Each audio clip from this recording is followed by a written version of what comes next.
सबसे पहली खबर की तरफ रुख करेंगे। दिल्ली के बाद प्रदूषण की मार झेल रही दिल्ली में अब पानी की किल्लत हो सकती है। दिल्ली में यमुना नदी में अमोनिया के स्तर में बढ़ोतरी होने के बाद मुश्किल और ज्यादा बढ़ चुकी है। ऐसे में दिल्ली के कई इलाकों में पानी की सप्लाई बाधित रही।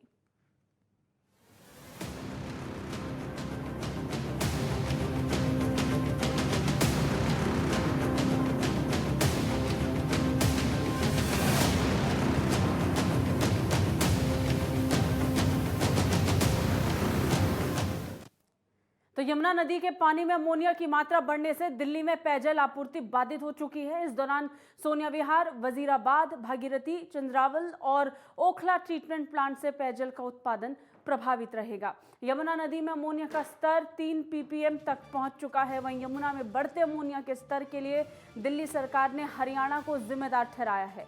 दिल्ली जल बोर्ड का कहना है कि यमुना के पानी में अमोनिया की मात्रा बढ़ चुकी है। इससे दिल्ली के 5 बड़े वाटर ट्रीटमेंट प्लांट अपनी पूरी क्षमता से काम नहीं कर सकेंगे।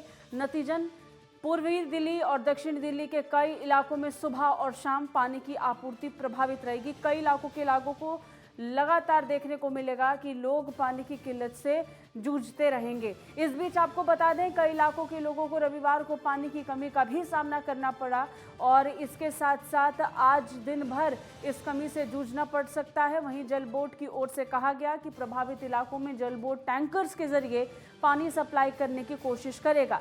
साथ ही सलाह भी दी गई है कि पानी का उचित मात्रा में ही इस्तेमाल करें, क्योंकि आने वाले दिनों तक ये मुश्किल बरकरार रह सकती है।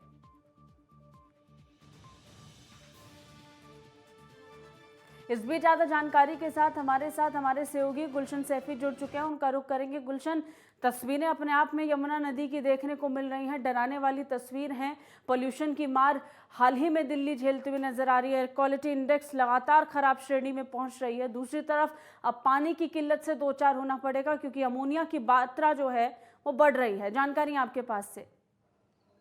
जी, साँची बिल्कुल, जल बोर्ड की ओर से एक वक्तव्य जारी करके कहा गया था कि अमोनिया का स्तर बढ़ने की वजह से उत्तर-पूर्वी, पूर्वी और दक्षिणी दिल्ली नगर परिषद के ज़्यादातर इलाके प्रभावित रहेंगे। शनिवार शाम और रविवार के दिन वहाँ आपूर्ति बाधित हो सकती है। इसके लिए उन्होंने पहले से ही एक हेल्पलाइन नंबर जारी किया था, जिस पर कॉल करने के बाद लोग टैंकर से पानी मंगवा सकेंगे। आपने जैसा ज़िक्र किया अभी कि चंद्रावल, भागीरथी, ओखला, सोनिया विहार, तमाम तरह के जो हमारे वाटर ट्रीटमेंट प्लांट हैं, वो उस तरीके से उतनी क्षमता से प्रदर्शन नहीं कर पा रहे हैं, क्योंकि अमोनिया का स्तर बढ़ने के बाद में उसको कुछ समय के लिए रोका अच्छा जाता है गुलशन, ताकि मुख्य कारण क्या है यमुना नदी में अमोनिया के बढ़ने का? क्या इस बारे में कोई जानकारी मिल पाई है? विशेषज्ञ क्या कारण बता रहे हैं?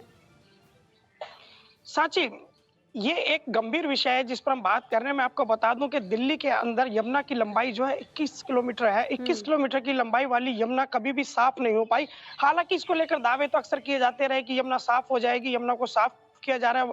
अगर हम बात करना चाहें बीती सरकार की, तो शीला सरकार की मैं आपको याद दिलाना चाहूंगा, जिन्होंने अपने लास्ट के कार्यकाल में यमुना नदी से जितने भी ड्रेन जुड़े थे, उन ड्रेनों के किनारे एक वाटर ट्रीटमेंट परियोजना लेकर आई थी, जो एशिया की सबसे बड़ी योजना मानी गई थी और जिसपे दावा किया गया था कि इसके सुचारू रूप से सामान्य होने के बाद में, काम करने के बाद में यमुना पूरी तरह से साफ होगी। लेकिन अफसोस 8 से 10 साल बीत जाने के बाद भी यमुना की स्थिति जस की तस है। इसमें कोई दो राय नहीं है कि दिल्ली हो या हरियाणा हो, दोनों ही एक दूसरे पर आरोप प्रत्यारोप करते हैं। 21 किलोमीटर के इलाके में बहुत सारे ड्रेन ऐसे जुड़े हैं और कुछ औद्योगिक ऐसे कारखाने हैं जो प्रत्यक्ष रूप से तो नहीं, लेकिन अप्रत्यक्ष रूप से यमुना के अंदर अपनी गंदगी फेंकते हैं, चाहे वो रंग का सामान हो, चाहे वो केमिकल्स हो, चाहे वो रसायन हो। वो उसमें ना हम हरियाणा को क्लीन चिट दे सकते हैं, ना ही दिल्ली को। जी। अच्छा, सबसे बड़ी बात यह है कि इस बार छठ पूजा के दौरान प्रतिबंध लगा दिया गया यमुना किनारे। निश्चित तौर पर यह कहा गया कि आप किसी मैदान में घाट बना सकते हैं, लेकिन यमुना किनारे घाट बनाकर या फिर पानी का इस्तेमाल नहीं किया जा सकता है। यानी समय समय पर प्रतिबंध लगाया गया है। यमुना नदी को लेकर बहुत सी कैंपेनिंग की गई है, लेकिन क्या कारण है कि पिछले 10 सालों में यमुना नदी का जो जलस्तर रहा है, जो क्वालिटी रही है पानी की, वो हर बार खराब ही होती हुई नजर आई है।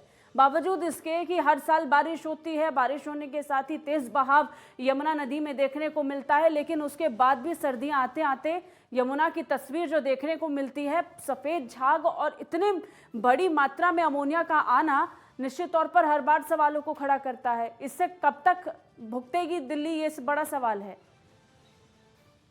सांची में पहले आपकी एक बात का जवाब दे दूं। आपने कहा कि यमुना के किनारे छठ नहीं मनाई जा रही है। मैं आपको बता दूं कि केंद्र सरकार एक कमेटी गठित करती थी, केंद्र सरकार के निर्देश पर एक कमेटी गठित की जाती थी जो राज्य सरकार की ओर से होती थी और वो हरियाणा सरकार से बात करती थी। हरियाणा सरकार एक सप्ताह पहले एक पानी छोड़ा करता था जिससे गंदगी वगैरह साफ हो जाया करती थी, और जब छठ नजदीक आती थी 2 दिन पहले फिर पानी छोड़ा जाता था ताकि लोग स्वच्छ जल में जो है अपना छठ मना सके। लेकिन इस बार ना तो ऐसी कोई कमेटी गठित की गई, ना ही हरियाणा सरकार की और दिल्ली सरकार की आपस में कोई ऐसी बात हो पाई। तो ये भी एक वजह रही कि शायद छठ के किनारे जो यमुना के किनारे छठ का आयोजन नहीं हो सका। दूसरी बात जो आपने कही कि वो झाग देखने को मिलते हैं, अमोनिया का बड़ा स्तर देखने को मिलता है, जो तस्वीरें डराने वाली हैं।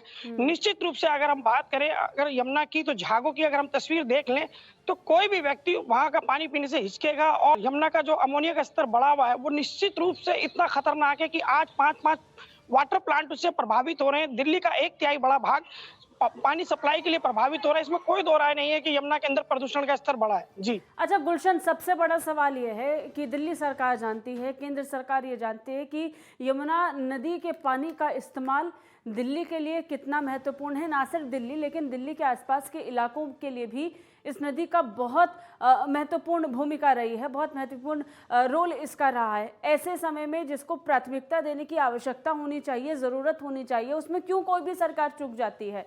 चाहे केंद्र सरकार हो, चाहे राज्य सरकार हो। एक चीज़ देखने को मिली है कि यमुना नदी सिर्फ और सिर्फ राजनीति करने का एक माध्यम बनती हुई नजर आई है। इसको लेकर कभी भी संजीदा फैसला या बड़ा फैसला नहीं लिया गया है। और कितना इंतजार दिल्ली को करना पड़ेगा, ये दिल्ली की जनता हर बार पूछती है किसी भी सरकार से। गुलशन जी, बिल्कुल, आपका सवाल बिल्कुल वाजिब है कि कितना और इंतज़ार करना पड़ेगा। आखिर एक इंतज़ार की हद हो चुकी है कि अब आँखें भी पथरा चुकी हैं कि कब दिल्ली की यमुना साफ़ होगी। आपने बिल्कुल ठीक कहा कि दिल्ली की जो 1/3 से भी ज़्यादा करीब-करीब एक आधी से भी ज़्यादा जनता जो है यमुना के पानी पर निर्भर करती है। ऐसे में यमुना का प्रदूषित होना अपने आप में एक चिंता का विषय है, लेकिन इसको लेकर कोई भी फिलहाल ऐसा गंभीर दावा सामने नहीं आता है कि जिसको कहकर किया जा सके कि कुछ तसल्ली दिल को होती है कि यमुना साफ़ हो सकेगी। और मैं आपको बता दूं कि मुनक नहर बनने के बाद में 80 एमजीडी पानी की मांग की गई थी, जो कि लगातार हरियाणा को लेकर उसको भी आरोप प्रत्यारोप चलता रहता है। लेकिन यमुना कहीं ना कहीं उस पानी को बैलेंस करती है। यदि मुनक नहर में पानी की कमी है तो यमुना कहीं ना कहीं उस दिल्ली की प्यास को बुझाने के लिए आगे आती है। ऐसे में दिल्ली में यमुना का स्तर में अमोनिया का बढ़ जाना, जल स्तर में अमोनिया का बढ़ जाना अपने आप में दिल्ली वालों के साथ में एक चिंता का विषय बना हुआ है। बिल्कुल जी, चलिए, बहुत शुक्रिया गुलशन तमाम जानकारी के लिए, हमारे साथ जुड़ने के लिए।